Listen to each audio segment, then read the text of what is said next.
Hello students, welcome to our class.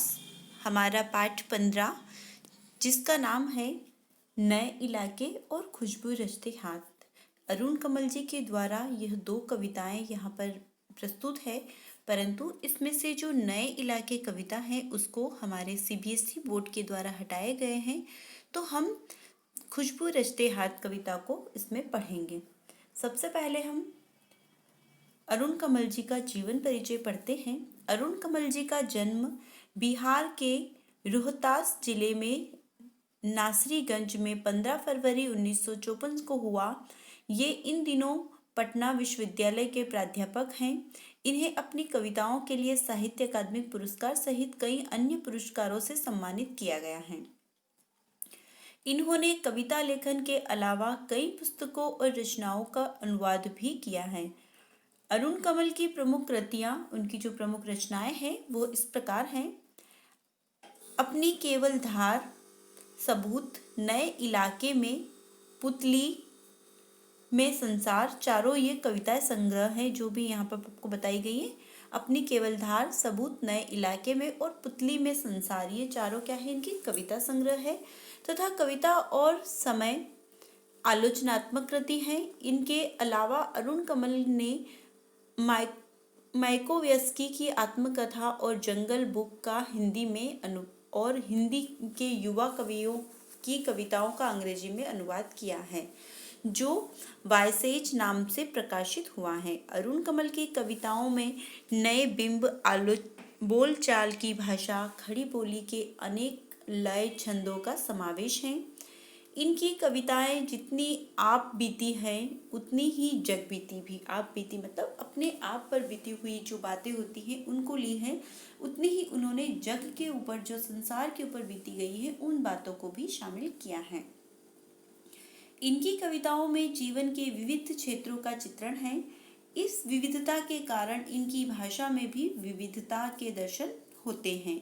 ये बड़ी कुशलता और सहजता से जीवन प्रसंगों की में कविताओं में रूपांतरित कर देते हैं। इनकी कविता में वर्तमान शोषण मुक्त व्यवस्था के खिलाफ आक्रोश, नफरत और उसे उलट कर एक नई मानवीय व्यवस्था का निर्माण करने की आकुलता सर्वत्र दिखाई देती है। इनको जो हमारे समाज में फैली हुई कुरीतियाँ, हमारे समाज में जो शोषण मूलक व्यवस्थाएं हैं, जो लोगों पर शोषण किए जाते हैं, उन सब चीज़ों को देखकर इनको बहुत ही आक्रोश, गुस्सा आता है और उन सब चीज़ों को उलट पलट कर देने की यह कोशिश करते हैं और ऐसी इनकी आकुलता हमेशा हमें दिखाई देती है। प्रस्तुत पाठ की पहली कविता नए इलाके में एक ऐसी दुनिया में प्रवेश करने का आमंत्रण है जो एक ही दिन में पुरानी पड़ जाती है। यह इस बात का बोध कराती है कि जीवन में कुछ भी स्थायी नहीं होता।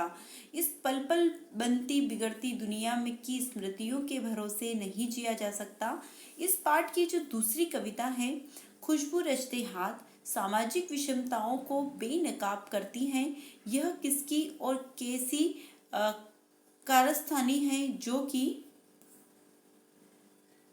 वर्ग समाज में सौंदर्य की दृष्टि कर रहा है और उसे खुशहाल बना रहा है। वही वर्ग अभाव में, गंदगी में जीवन बसर कर रहा है। लोगों के जीवन में सुगंध बिखेरने वाले हाथ भयावह स्थितियों में अपना जीवन बिताने पर मजबूर हैं। क्या विडंबना है, खुशबू रचने वाले ये हाथ दूराराज में सबसे गंदे और बदबूदार इलाकों में जीवन बिता रहे हैं। स्वस्थ समाज के निर्माण के में योगदान करने वाले ये लोग इतने उपेक्षित हैं, आखिर कब तक।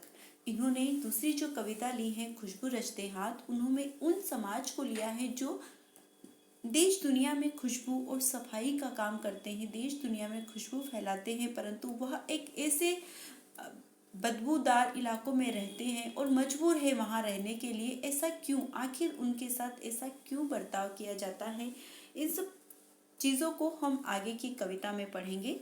हमारी जो पहली कविता है नए इलाके, इसको हम नहीं पढ़ेंगे क्योंकि ये हमारी बोर्ड के द्वारा हटाई गई है। हम इसकी जो दूसरी कविता है जिसका नाम है खुशबू रचते हाथ, इसको हम अगले वीडियो में पढ़ेंगे तथा समझेंगे। तब तक के लिए आप सभी को अपनी फेयर कॉपियाँ कंप्लीट करना है और सभी पाठ को अच्छे से पढ़कर समझना है, क्योंकि आपके पाठ के आधारित प्रश्न अधिक पूछे जाएंगे। Thank you all of you.